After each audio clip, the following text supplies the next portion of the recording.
Hey, it's Soul, and this is Warcraft Weekly, coming at you from Cafe Beta, where the coffee is literal radiation. You can help support the channel by liking this video, subscribing for more WoW coverage, and catching me where I'm live. Lots of fun updates this week, and let's start with what should come as no surprise to anyone, news of the 11.2.7 patch. It drops the week of December 2nd, and it'll lead us into the story of Midnight, but not without also giving us some extra goodies like Heritage Armor for Pandaren, and more stacked leveling with Turbulent Timeways, including the debut of Shadowlands Timewalking. Brawlers Guild also returns the following week, but it's kind of bittersweet. It's a not-so-secret secret that, as an expansion soldiers on, fewer and fewer folks are around until we turn the corner to the new expansion. So I hope Brawlers Guild doesn't just stay tucked away towards the end of an expansion like we are here. The new and returning player experience comes as well, not just for folks wanting to jump back in, but for others who might be checking out WoW for the very first time thanks to early access player housing, if of course those folks also went as far as pre-ordering Midnight. Between the events and how it slightly overlaps with the WoW anniversary event, the start of player housing, and the ongoing Legion remix until late January, there's a lot of stuff going on. I want to invite you though to take a bit of a step back. This right here, this is the lull. Like right now, we're in it. I want to know how you're feeling. Like, are you just waiting for midnight and are you on break? Because, you know, some folks who are mostly interested in single activities like keys, I guess, they're feeling the strain. They've been taking up their time on the remix or classic, or they're trying out other games to, get their fix. I don't blame them, but I'm just curious to know how you feel.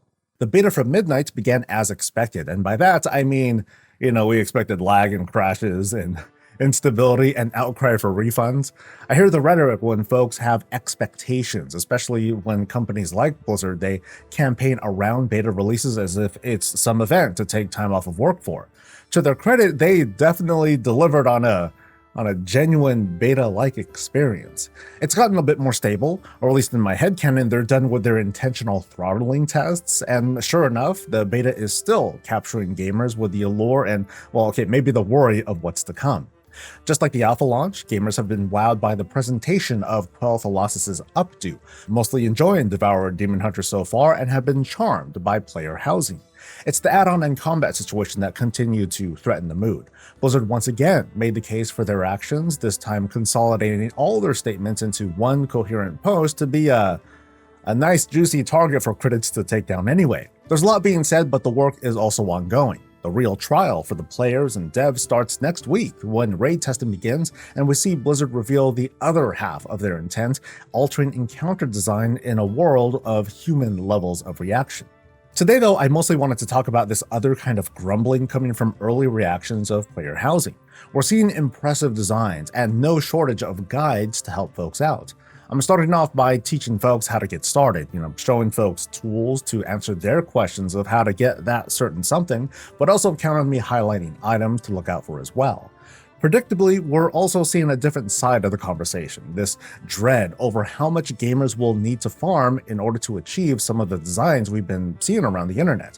It's been a conversation, but it's become more prominent since last week with the whole Hearthsteel announcement, and it goes like this. Why can't all decor, not just the cash shop decor, why can't all decor be a one-time unlock followed by unlimited use? Now the question goes that far, but I'm also seeing some compromises like, okay, what if the first purchase was like this much and then future purchases were just like a percentage of that unlock cost? Some folks on social media and forums, they're making the case that between decor locked behind legacy reputations and old currencies that might be hard to grind for, it's going to be a big pain in the ass to collect the things they want, especially if they want multiples of a certain something, and that threatens their motivation to participate in the first place. So let's talk about this for a bit. The conversation stands out because it reminds me that player housing might be something completely new and foreign to World of Warcraft players, who might be looking at this as just a fun little feature, so why does it have to be so involved with all these systems? It goes as far as some throwing the predatory word around as a scheme to force people into grinding old content because they have to get that certain decor. Now, I'm a bit thrown off seeing people project that you need to grind to be relevant, that sort of energy in player housing. But in a way, I kind of get it. Like since transmog really started becoming a thing a decade ago, we got used to unlocking appearances and then we just have it forever. Although in fairness to transmog back and forth, we need to pay for it, so it's not exactly unlimited, different conversation there. And even with the new updates to transmog coming at midnight, it costs a non-trivial amount of gold to update our wardrobe. Unlike transmog though, players might want to pick up multiples of a table or a tea set or an Onyxia head or dumplings. So why can't we just pay to unlock those things and have the freedom to use as many copies as we want afterwards? Just let players play the game, Blizzard. Okay, I'm not sure if that platitude applies the same way here, but asking for full unlocks or discounted repeats, it's at least a fair discussion point. The response I've been seeing others give is the same I've typically been giving myself, that, this is just how it is, in this type of game feature. In other single and multiplayer games where customizable dwellings are like a really big focus, typically the player collects individual furniture or decor. The intent here, and I'm just calling it an intent and not a fact, is to give a bit of meaning to these items we find or craft or buy, even when we want multiples. Like there's no diminishing return to that effort.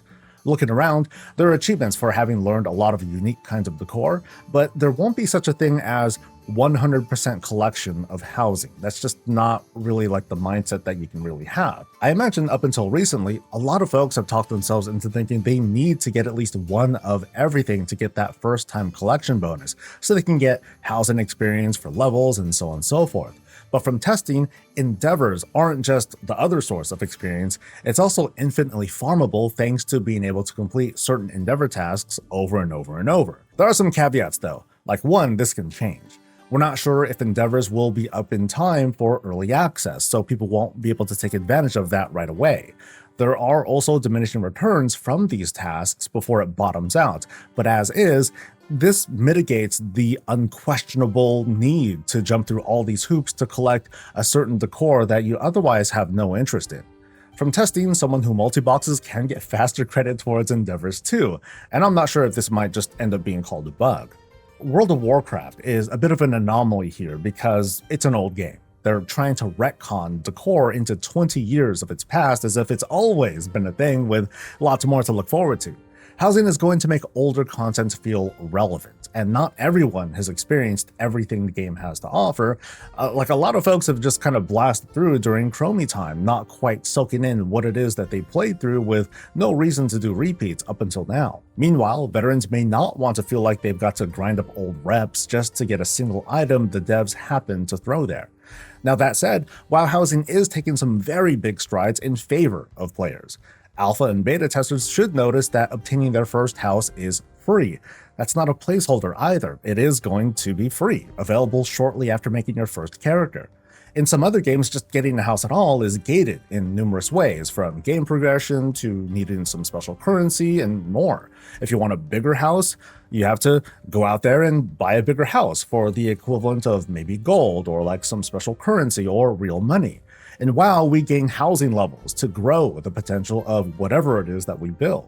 It's a different kind of grind, but it's more like this incremental investment of time rather than a big lump sum of currency we could commit elsewhere. Decor is shared across the warband, whereas in other games they might only be usable on one character, even stuff from the cash shop. Final Fantasy XIV is notorious for its land scarcity. Not only do you have to throw down a lot of gold for an exclusive space, you gotta be lucky to win said space. And if your account lapses long enough, the house is demolished and your exclusive plot is lost. Calling out shop items and monetization, hey, that's fair game. Holding our house location hostage to keep our subscriptions up though? Dude, there'd be riots if that was a thing here. Fortunately, WoW intends to give everyone the opportunity to have the spot they want. For now, at this stage of the beta at least, we've got what we got. Like if you want a staple item like a chair, it's going to cost 50 gold. That's the equivalent of a cheap weapon. If you want 10 chairs, that's going to cost 500 gold, which is a fraction of a weekly chest. I should also point out that the neighborhood vendors offer a lot of different decor, over 250 different pieces that you can just buy with gold at prices that, okay, they seem reasonable for veteran players, but super fresh players to WoW, they might want to pick up a gathering profession and get to work. But anyway, many of these are the critical pieces needed for structuring the house, notably platforms and walls that people will buy dozens of. It won't surprise me if in the future, as more racial housing is introduced, more variants are added here in the neighborhoods as basic decor. When it comes to the more like one-off items, I can see where it can cost a lot more gold or currency or need some hoops to jump through. It's none of our business if someone wants to buy 50 Xalatath paintings for 500,000 gold, because that's how much it'd be, or if they want to spend real money to buy a whole bunch of like these things from the shop.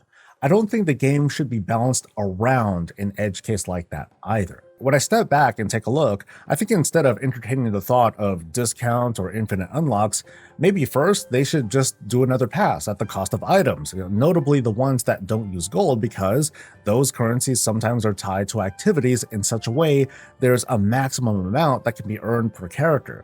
Like, how many Battle for Azeroth faction assaults should it take to get a barrel, knowing that, well, it takes place during scheduled times, they're completed once per character per scheduled time, but the assault itself, it only just kind of takes a quick visit. Identifying those factors and relationships is very important, and that's why the currency costs were recently brought down. There are other ways to approach this too, not just how much things are, but how do we get these currencies? Like, how can time walking play into this? Maybe there can be bonus currencies given during those time periods, or maybe they can be tradable through time warp badges or given from time walking dungeons.